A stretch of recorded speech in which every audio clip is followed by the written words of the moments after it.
스포츠 스포츠. Shout out to them people.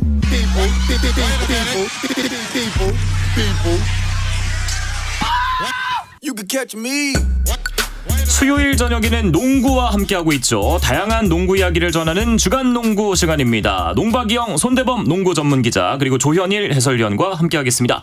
안녕하십니까? 네, 안녕하세요. 네, 제가 일주일 동안 대타를 맡으면서 오늘을 가장 기다렸습니다. 제가 개인적으로 농구를 가장 좋아하기 때문에 기대하고 있었습니다. 반갑습니다. 환영합니다. 네. 근데 이제 보고 싶었던 얼굴이 한 분이 안 보이십니다. 박재민 해설위원이 안 계세요. 네, 또 개인 사정으로 인해서 불참하게 됐습니다. 네, 휴가 때문에 네. 불참하게 됐습니다. 네, 육아 중요하죠. 자, 근데 이제 또 제작진으로부터 전해 듣기로는 조현인 해설위원도 지난 2주 동안 안 나오셨다고 하던데 비시즌인데도 많이 바쁘셨나 봐요. 네, 제가 사실 이 멤버 가운데 가장 출석률이 높습니다. 네. 손대범 위원이 가장 낮고 제가 가장 높은데 지난 2주 동안 좀 피치 못할 사정 때문에 재충전을 하고 왔습니다. 네. 손대범 해설위원님도 다음 주에는 좀 바쁘시다고. 저도 재충전이 좀 필요해서. 휴가 다녀오셨는데? 그 이제 다음 주에 이제 박신자컵이 개막을 하거든요. 그렇죠. KBSN에서 이제 중계를 하게 되는데 저도 중계진에 합류하게 되어가지고 아쉽게도 빠지게 됐습니다. 재충전이 아니라 또 다른 일을 하러 가시는 거네요. 내전농구를 충전시키러 갑니다. 네. 바빠질 때가 되기는 했습니다. 말씀하셨다시피 박신자컵도 이제 머지않았고 한 달 앞으로 다가온 아시안게임 그리고 농구 월드컵, KBL, NBA 개막 일정까지 다 나왔죠 이제. 네, 이제 아시안게임은 이제 9월 23일 항저우에서 개막을 하게 되고요. 또 농구 월드컵도 이번 주 금요일부터 개시가 됩니다. 또 KBL 같은 경우도 이제 컵 대회 일정이 발표가 됐죠. 이제 10월 15일부터 이 군산에서 열리게 되고요. 네. 끝나면 바로 또 시즌이 시작되기 때문에 이제는 초읽기에 들어갔다가도 과언이 아닐 것 같습니다. 그렇습니다. 자, 이제 대회 하나하나 좀 짚어볼 텐데 먼저 아시안 게임을 보겠습니다. 일단 농구도 이제 조편성과 일정들이 공개가 됐습니다. 근데 남자 농구, 여자 농구 모두 흥미로운 대진들이 나왔어요. 네, 남자는 한일전, 또 여자는 남북 대결이 성사가 됐습니다. 남자 농구는 아시안 게임 D조에 속해 있는데 인도네시아, 카타르, 일본 순으로 만나게 되고요. 또 여자 농구는 C조입니다. 북한과 남북 대결을 펼친 이후에 또 대만과 태국과 함께 또 경기를 펼치게 됩니다. 네, 아무래도 이 조별리그에서는 일본이 가장 경계해야 될 대상이 됐겠네요. 그렇죠. 역시나 지난 7월 학생체육관에서 했던 평가전에서도 1승 1패를 기록했거든요. 근데 2차전 때 일본이 승리한 경기를 보면은 상당히 경쟁력이 좋았던 걸로 기억하고 있습니다. 네. 다만 이제 일본 같은 경우는 이 월드컵이 이제 8월 25일부터 9월 10일까지 열리게 되는데 이 대회를 참가했다 바로 아시안 게임에 갈 가능성이 높진 않은 것 같아요. 제가 듣기로는 멤버가 좀 많이 바뀔 거라고 들었는데 그럴 경우에는 사실 우리 대표팀도 약간 승산이 있다고 봅니다. 예, 어느 정도 좀 변수가 예상되는데 두 분도 이제 당시 평가전을 보셨을 텐데 양팀 전력을 봤을 때 어떻게 좀 예상하십니까?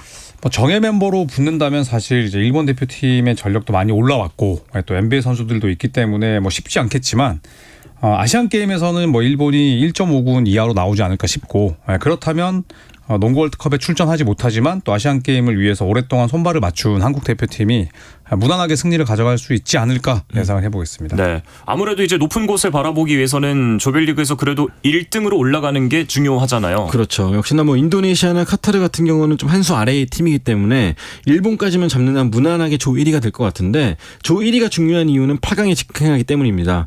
2위와 3위 같은 경우는 8강 진출전을 해야 되거든요. 네. 그만큼 한 경기를 더 치르는 것이 이 체력적으로 불리할 수밖에 없기 때문에 일단 조 1위로 올라가는 게 제일 중요할 것 같습니다. 예.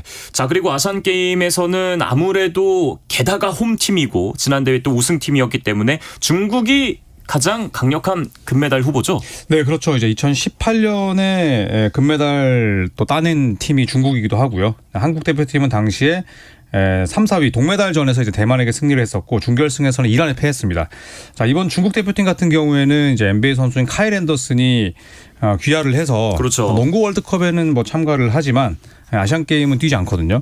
그렇기 때문에 중국과도 해볼만 하겠습니다만 말씀하셨듯이 또 홈 이점, 또 홈 텃세가 어마어마할 거라 사실은 가장 우승 배당이 높은 팀은 중국이라 볼 수가 있겠죠. 네, 우리 대표팀도 호흡을 많이 맞춰가고 있는데 우리 대표팀의 경쟁력은 혹시 어디 정도까지 예상하십니까? 네, 인터가 일찌감치 지난 6월부터 소집해서 계속 쭉 손발을 맞췄기 때문에 부상만 없다면 충분히 저는 메달권까지 진입이 가능할 거라 보고 있습니다. 네. 다만 이제 이현중 선수라든지 여준석 같이 좀 젊고 유망한 선수들이 빠진다는 게 좀 아쉽긴 하지만 그래도 지금도 허운 선수라든지 라거나 선수라든지 이렇게 신구 조화가 잘 이루어진 상황이기 때문에 충분히 또 경쟁력이 있다고 보고 있습니다. 네, 다 다만 이제 최근에 들려온 소식 중에 아쉬운 거 하나가 뭐 정말 뭐 리그를 그야말로 대표하는 수비자원 문성곤 선수가 빠지게 됐습니다. 네, 이 발목 부상 때문에 아쉽게 최종 엔트리에서 이제 탈락을 하고 말았습니다. 네, 결국 이제 양홍석 선수가 뽑히게 됐는데 이 문성곤 선수가 뭐 어느덧 30살이 됐지만 양희종 선수의 빈자리를 가장 또 잘 메울 수 있는 그런 또 3&D 자원인데 아쉽게도 빠지게 됐고 자 하지만 또 양홍석 선수는 추일승 감독 아래에서 또 뛰어본 적이 있고 네. 뭐 당시에 또 두각을 드러내지 못했지만 또 추일승 감독이 굉장히 좋아하는 그런 또 빅윙 자원이기 때문에 충분히 또 제 몫을 해낼 수 있지 않을까 생각을 합니다. 네, 아무래도 이 문성곤 선수가 빠지고 양홍석 선수가 들어오게 되면 수비력은 조금 약해지고 대신에 공격력이 좀 올라갔다고 봐야 되겠죠? 그렇죠. 뭐 KT에서도 득점에 중추적인 역할을 해왔기 때문에 이런 득점력 면에서는 큰 걱정이 없는데 이제 문제는 리바운드입니다. 이 문성곤 선수가 이 수비뿐만 아니라 공격 리바운드도 뭐 언제 나타나는지 잽싸게 낚아채는 그런 능력이 있었는데 네. 자, 역시 양홍석 선수 역시나 본인이 이런 장점을 좀 잘 보여줘야지만 또 대표팀에서 또 인정을 받지 않을까 생각합니다. 그렇습니다. 한 달밖에 안 남았으니까 이제 몸을 서서히 끌어올려야 될 텐데 우리 대표팀 선수들 어떻게 좀 준비를 하고 있는지. 네, 일본과의 그 평가전에서 나오지 못했던 라거나 선수가 조금씩 몸 상태를 끌어올리고 있고 또 국내에서 한국가스공사를 비롯해서 이제 프로팀들과 또 연습 경기를 치르고 있습니다.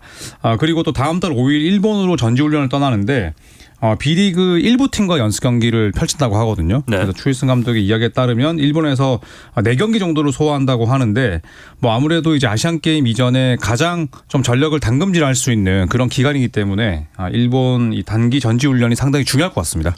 네, 조금 더 구체적으로 들어가 보면 이 추일승 감독이 고양 오리온 우승할 시절에 포워드 농구를 했었잖아요. 네. 이번 대표팀도 그런 경기력을 좀 기대해 볼 수 있을까요? 아니면 다른 스타일로 나올까요? 일단 추일승 감독이 원하는 건 역시 장신화된 라인업을 굉장히 좋아하고 또 그런 걸 잘 이용하는 감독인데 일단은 문성곤 선수의 자리에 양홍석 선수를 뽑은 것만 해도 어떤 컨셉인지 대충 감은 오고 있습니다. 네. 다만 이제 핸들링이라든지 그러니까 경기 운영이라든지 뭐 공격적인 면에서 약간 좀 한계를 드러냈던 면이 있었거든요.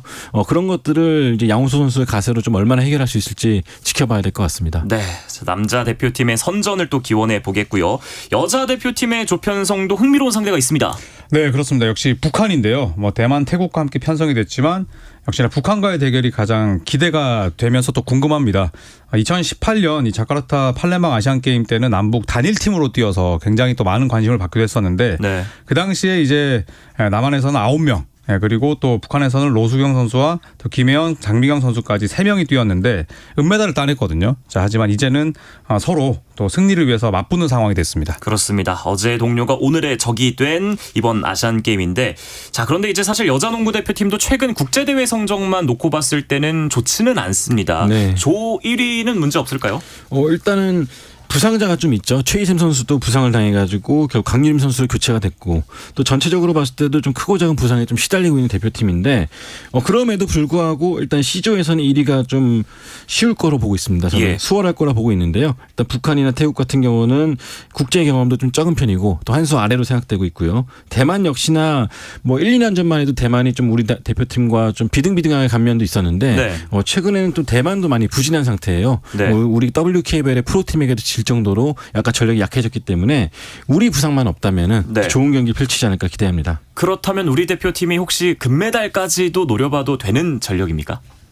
글쎄요, 뭐 중국의 벽도 넘어야 되고 네. 또 일본도 뭐 요즘에 여자농구 너무 강하잖아요. 예. 네, 그리고 또 아무래도 남자 대표팀보다는 훨씬 또 정예 멤버로 나설 가능성이 높기 때문에 뭐 조별에서는 문제가 없겠지만 이제 토너먼트로 갔을 때 결국 일본과 중국의 벽을 넘지 못한다면 힘들겠지만 또 네. 반대로 이제 이변을 일으킨다면 충분히 또 우승에 도전할 수 있을 거라고 봅니다. 네. 자, 그리고 남자 농구, 여자 농구 말고 하나 종목이 더 있습니다. 지난 대회 그 마지막 슛이 그렇게 아쉬웠던 네. 3대3 농구. 네. 이번 대표팀의 경쟁력은 어떨까요? 네, 팔렘방 아시안 게임 때 처음 도입됐던 3x3 농구인데 자, 이번 대표팀 같은 경우는 남녀 모두 다 어쨌든 한번 겪어봤기 때문에 일찌감치 소집되어서 전력을 가다듬고 있습니다.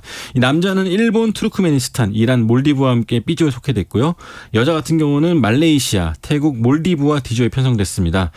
일단 한국과 같은 경우는 남자 농구 같은 경우는 강적이 많습니다. 예. 일단은 일본 같은 경우도 이 3x3에서 경험이 많기 때문에 예. 이 한일전은 어떻게 이겨내느냐가 제일 중요할 것 같아요. 특히나 일본 같은 경우는 FIBA 3x3 국가 랭킹에서도 아시아 3위, 또 U23 랭킹에서도 아시아 3위, 또 세계 10위에 랭크되어 있는 강호이기 때문에 이런 경험의 벽을 우리 프로 선수들이 어떻게 극복할지가 중요할 것 같습니다. 네.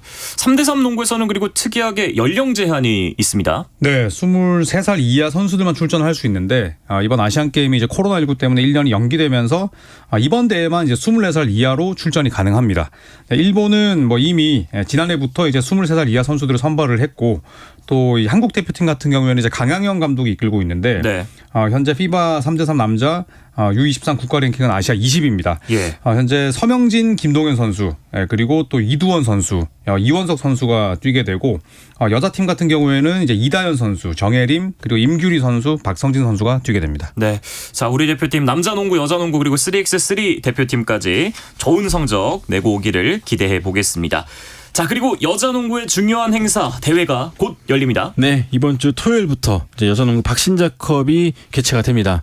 전설 박신자 선생을 좀 기념하기 위한 대회인데 사실 지난해까지만 해도 박신자의 계보를 이을 새로운 젊은 유망주를 발굴한다는 그런 취지로 열렸던 대회였는데 예. 이번에는 이 세계 무대를 빛내던 레전드인 박신자 이름을 더 빛내기 위해서 국제 대회로 탈바꿈해서 열리게 되거든요. 네. 그만큼 또 벌써부터 많은 팬들의 관심을 모으고 있고 또 기대를 모으고 있습니다. 네. 아무래도 이렇게 되면 대회 수준 자체도 올라가고 규모도 커지고 조금 더 박진감 넘치는 경기를 기대해 볼 수가 있겠네요. 네. 네, 아무래도 뭐 그전까지는 국내 팀들끼리만 좀 뛰다 보니까 유망주들을 발굴하는 그런 목적에는 부합을 했지만 또 이제 리그에서 항상 붙던 팀들끼리 붙다 보니까 네. 또 그런 부분이 아쉬웠는데 이번에는 또 박신자 선수에 대한 또 예우도 하면서 또 전체적으로 이제 국제 대회 같은 느낌이 나서 저도 아주 기대하고 있습니다. 그리고 이번에는 직접 현장에 오신다고 들었습니다. 그렇습니다. 1회 대회 때 이후로 그러니까 8년 만에 이제 방한하셨어요. 어쨌든 2015년 이후 처음인데요. 그만큼 국제 대회로 올라갔기 때문에 이걸 하기 위해서 오는 것 같고요. 또 그만큼 이 선생님의 그런 대회를 임하는 그런 마음가짐이라든지 후배를 바라보는 태도 그런 것들도 약간은 좀 평소와 좀 달라 보입니다. 그래서 네. 어쩌면 이제 나이가 좀 드셔가지고 어쩌면 이번 팬들 앞에 서는 게 이번이 마지막일 수도 있다. 네, 그런 생각도 갖고 계신 만큼 또 많은 행사와 인터뷰를 통해서 또 팬들을 만날 것 같습니다. 네, 여러모로 또 다른 해보다는 특별한 박신자 컵이 될 것 같습니다. 자, 그리고 NBA 팬들은 곧 개막하는 농구 월드컵에 대한 기대가 클 텐데요. 이 이야기는 잠시 쉬었다가 돌아와서 나눠보겠습니다.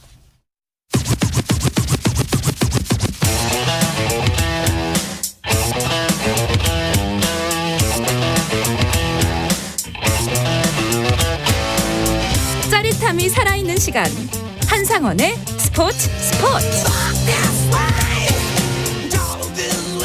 수요일 저녁 농구 이야기 주간 농구 함께하고 있습니다. 손대범 농구 전문 기자 그리고 조현일 해설위원과 함께하고 있습니다. 농구 월드컵 이야기로 들어가 보겠습니다. 개막이 얼마 남지 않았습니다. 네, 오는 25일 일본과 인도네시아, 필리핀 3국에서 공동 개최를 하게 됩니다.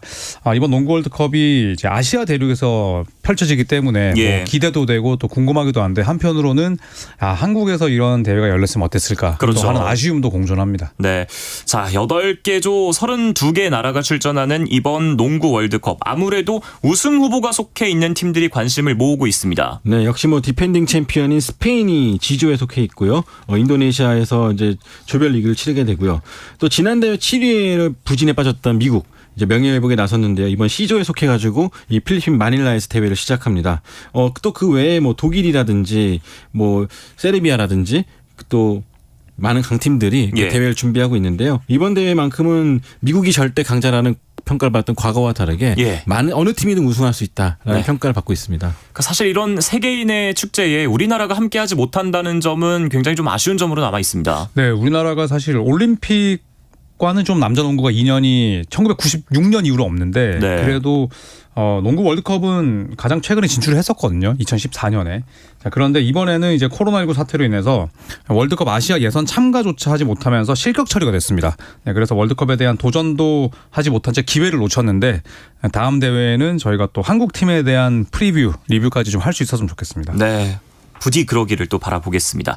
자, 미국이 이제 예전처럼 영원한 우승 후보는 아니라는 얘기를 하셨는데 그래도 이번 미국 대표팀에서 주목할 선수가 있다면 어떤 선수가 있을까요? 네, 역시나 뭐 비록 뭐 슈퍼스타들은 아니지만 그래도 주전급 혹은 NBA에서 미래의 슈퍼스타로 평가받고 있는 선수가 많거든요. 네. 뭐 대표적인 선수가 역시 미네소타 팀벌브스의 앤서니 에드워즈 선수가 아닌가 싶은데 최근에 뭐 평가전에서 연일 득점 리더 역할을 해주면서 팀을 잘 이끌어줬고요. 또 브랜든 잉그램이라든지 또 LA 레커스의 스타죠. 오스틴 리브스. 네. 네, 이런 선수들이 또 활약해주면서 미국도 연전연승을 거두고는 있습니다. 네. 그렇다면 두 분이 예상하는 이번 농구 월드컵의 우승팀 빠밤. 연장자부터 하시죠. 미국이. 아니라면서요. 그러니까 손대범의 말은 손대범의 말로 반박이 가능합니다. 네, 어렵겠지만 그래도 미국이 그래도 단판 승부에서 강하지 않을까 기대하고 있습니다. 저는 그냥 프랑스로 가겠습니다. 오. 네, 워낙 조직력이 좋고 웬만냐마는 없지만 또 이제 배고픈 선수들로 구성이 돼 있고, 예, 그리고 스페인이 항상 미국에게 좀 약했다면 프랑스는 그러지 않았거든요. 네. 또 지난 올림픽에서도 예선에서 이겼었죠. 네, 예선에서 미국을 이긴 경험이 있기 때문에 저는 손대범 위원처럼 안전하게 가지 않고 과감하게 가겠습니다. 디펜딩 챔피언 스페인은 전력이 좀 약해졌다고 봐야 될까요? 일단은 스페인 같은 경우는 황금 시대를 이끌었던 마크 가솔이 은퇴를 했고 또 지난 월드컵 2019년 월드컵 우승을 이끌었던 그 리키 루비오 선수가 네. 이제 멘탈 문제로 인해서 그렇죠. 빠지게 됐어요. 그러다 보니까 스페인 대표팀이 여전히 강세를 보이고는 있지만 좀 젊어졌다는 평가를 받고 있거든요. 근데 이 젊어졌다는 게 반대로 생각해보면 경험이 적다라는 또 평가도 있기 때문에 아직까지는 우승으로 꼽히지는 않고 있는데요. 하지만 이 최근 전적을 보면은 예선 때 항상 과소평가를 받다가 높이 올라갈수록 또 강세를 보였던 게 스페인이기 때문에 네. 또 지켜볼 필요 있겠습니다. 네, 일단 손대범 해설위원은 미국, 조현일 해설위원은 프랑스. 두 분이 이 확률이 좀 높지는 않으시잖아요. 또 하나 손펠레가 원조죠. 하나가 더 기록이 될지 아니면은 이게 좀 확률이 높아질지 두고 보겠습니다. 자, 그리고 NBA 소식으로 넘어가 보겠습니다. 최근에 가장 큰 화두는 나는 행복하지 않다. 언해피를 띄운 하든입니다. 네, 이 제임스 하든이 뭐 계속 뭐 구단주와 또 이 필라델피아 사장인 데릴 모리는 잔류를 설득하겠다라고 나섰지만 하든은 줄곧 강경한 태도를 취하고 있습니다. 네. 데릴 모리 함께 할 수 없다. 데릴 모리 함께 뛰는 일은 없을 것이다. 이제부터 아주 골치 아픈 일들이 일어날 것이다. 데릴 모리는 거짓말쟁이다. 뭐 이런 이야기를 통해서 계속해서 필라델피아를 떠나고 싶음을 드러내고 있습니다. 사실 이 선수들이 팀을 떠나고 싶어하는 방법을 표현하는 게 여러 가지 방식이 있는데 이번 이 하든의 발언처럼 강한 수위는 오랜만에 봐요. 그렇죠. 특히나 이제 뭐 공개적인 자리에서 이런 말을 했기 때문에 굉장히 더 그 충격이 더 클 수밖에 없었는데요. 특히나 뭐 데릴 모리 단장은 제임스 하든이 MVP를 탈 때, 득점왕을 할 때, 어시스트왕을 할 때 늘 함께했던 인물이기 때문에 그렇죠. 더 이제 좀 상징성이 클 수밖에 없었습니다. 그래서 NBA 역시나 사실 이런 부분 이 정도까지 얘기했다면 뭔가 사전에 합의된 게 있는 것이 아니냐 뭐 그런 조사 의심에서 또 조사까지 나왔었는데 결국 이게 벌금까지 이어졌습니다. 네. $10만 벌금을 물게 됐죠. 그러니까 NBA에서는 벌금을 부과했고 하지만 선수들은 지금 하든의 편을 좀 더 들고 있는 것 같은데 미국 현지 반응은 어땠습니까? 네, 일단 NBA 선수협회는 사무국에게 이제 항의를 할 것이라고 내비쳤습니다. 이건 $10만 벌금을 매길 게 아니다라는 이유인데 결국 지난 5월에 최종 합의를 했던 이 노사협약 CBA를 위반했다고 판단을 했습니다. 자, 그런데 사실 또 미국 현지에서는 이 제임스 하든이나 혹은 또 데미안 릴라드의 트레이드 난이도가 너무 높다. 네. 그래서 시즌 개막 시점에 결국 제임스 하든과 릴라드는 본인들의 소속팀의 유니폼을 입고 뛸 것이다. 라고 내다보는 시선도 많더라고요. 네, 그래서 이 부분도 좀 아주 재미있는 화두가 될 것 같습니다. 굉장히 복잡한 것 같습니다. 네. 뭐 하든이 지금 모리 단장, 그러니까 사장과 이제 불화가 있고 반면에 구단주는 지금 잡고 싶어 하고요. 뭐 워낙 슈퍼스타니까요. 네. 그러니까 이게 사실 또 앞뒤가 안 맞는 게 뭐 진작 그랬더라면 제임스 하든의 원하는 그런 규모의 계약을 던졌어야 됐는데 사태가 이렇게 되고 나니까 우리는 제임스 하든이 남았으면 좋겠다. 그런데 제임스 하든이 계속 우리 팀에 남지 않길 원한다면 또 그 뜻도 존중하겠다라는 굉장히 네, 애매하게. 애매하고 네. 모호한 이야기를 하고 있습니다. 그러니까 하든이 바라는 건 계약 규모일까요? 아니면 우승을 바라는 그런 전력일까요? 지금 당장은 떠나는 게 제일 우선인 것 같고요. 네. 떠나는데 다만 갈 거면 우승할 수 있는 팀으로 아. 가는 게 원치 않을까 싶네요. 그럴 것 같습니다. 네. 뭐 정말 NBA 선수들이 잘하는 선수들이 워낙 많지만 정말 그 우승 반지를 끼는 건 정말 어렵잖아요. 그렇죠. 특히 이제 스포츠 종목 가운데 농구만큼 우승 반지의 유무로 선수 가치가 많이 바뀌는 그런 종목이 없다고 보는데 제임스 하든은 사실 우승 빼고는 모든 걸 다 이뤄봤거든요. 맞습니다. 그래서 참 이 제임스 하든이 과연 본인이 원하는 클리퍼스로 갈 수 있을지 궁금합니다. 그 이제 하든의 나이를 생각했을 때 이제는 한 번은 지금 이제 노려보지 않으면 좀 쉽지 않을 것 같기도 하고요. 그렇죠. 네. 자, 이 문제 흥미롭게 앞으로도 지켜보겠습니다. 자, 그리고 시카고 불스 입장에서는 굉장히 안타까운 소식인데 론조 볼이 이 부상이 새 시즌에도 계속 이어질 거라는 얘기가 나왔습니다. 그렇죠. 2021, 2022 시즌 중에 왼쪽 무릎을 다친 이후에 아직까지 이제 코트에 서지 못하고 있는데 처음에 진단받았을 때마다 2주 정도 길어야 뭐 시즌 중에 돌아오지 않겠냐라고 했었는데 이 원인 불명의 이런 통증이 계속되다 보니까 결국 지난 시즌도 복귀를 못하게 됐고 이번 시즌도 호전이 안 되다 보니까 사실상 시즌 아웃이라는 말이 나오고 있죠. 네. 심지어 의자에서도 일어나지 못한다라는 소식까지 전해졌어요. 어떻게 된 겁니까? 이제 스티븐 A 스미스라는 이제 ESPN의 방송인이 의자에서 일어서지도 못한다라고 이야기를 하니까 론조 볼이 굉장히 어이없어하면서 이제 영상을 찍었습니다. 네. 16초 분량의 영상에서 의자에서 이제 한 발로 앉았다 일어섰다를 반복하면서 제발 나는 너를 좋아하는데 나는 연락이 닿기 어려운 사람이 아니니까 제발 출처 확인하고 이야기해라. 이렇게 이야기를 했습니다. 네. 자, 론조 볼이 언제 또 돌아올지 좀 팬들은 애타게 기다리고 있습니다. NBA 개막일도 정해졌습니다. 10월 25일입니다. 네, 마침내 이제 개막일도 발표가 되고 NBA 중요 일정이 다 발표가 됐죠. 또 다음 시즌 NBA는 10월 25일에 대장정에 막을 올리게 되고요. 2024년 4월 15일까지 팀당 83경기의 정규리그를 치르고 플레이오프에 돌입하게 됩니다. 또한 이제 이번 시즌부터는 인시즌 토너먼트가 도입되기 때문에 네. 11월과 12월에 열릴 토너먼트 매치도 상당히 기대를 모으고 있습니다. 네.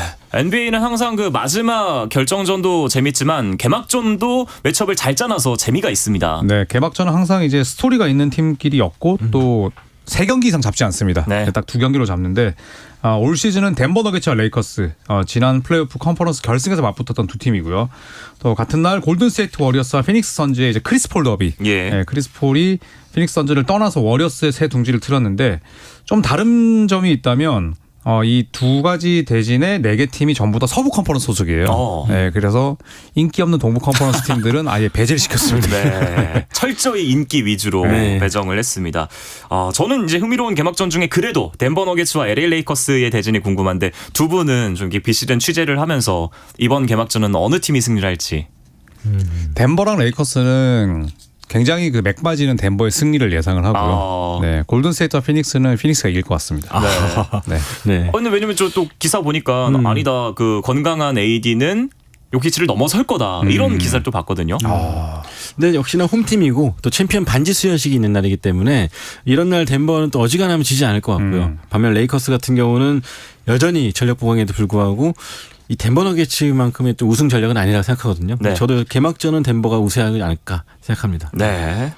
두 분이 이렇게 확실하게 얘기하시니까 그럴 것 같습니다. 갑자기 신뢰가 뭐 가기 시작했어요. 네, 틀리면 어쩔 수 없지만 그 예측을 자신 있게 하라는 조언을 많이 들었어요. 그래서 벌벌벌 떨면서 하고 있습니다. 네. 자, 그리고 이제 끝나기 전에 마지막으로 또 NBA 어떤 이슈들이 눈길을 끌고 있습니까? 네, 야오밍, 이 걸어다니는 만리장성이라는 별명으로 불렸고 이제 휴스턴 로켓츠에서 10년을 뛰었던 또 훌륭한 NBA 리거였는데 국제농구연맹 명예전당에 입성을 했고요. 그리고 이제 뭐 드레먼드 그린 아주 이제 또 걸쭉한 그런 입담을 과시하는데 본인이 이제 2라운드에 뽑힌 사실에 대해서 아직도 열받아 하고 있어요. 그래서 NBA 당장들은 멍청하다 이렇게 이야기를 했는데 이 드레먼드 그린이 35순위였거든요. 앞에 뽑힌 34명의 순서와 이름을 다 외우고 있어요. 10년이 지나도 계속 꽁합니다. 네. 저 앞으로 한 10년, 20년 지나서도 얘기할 것 같고 아마 70살 돼서도 손자들한테 똑같은 얘기할 것 같습니다. 책 내가지고 단장들 멍청하다 얘기를 해야 할 것 같습니다. 자, 이 이야기를 끝으로 이번 주 주간 농구는 마치도록 하겠습니다. 손대범 기자, 조현일 해설위원과 함께했습니다. 역시 즐거웠던 시간이었습니다. 두 분 고맙습니다. 고맙습니다.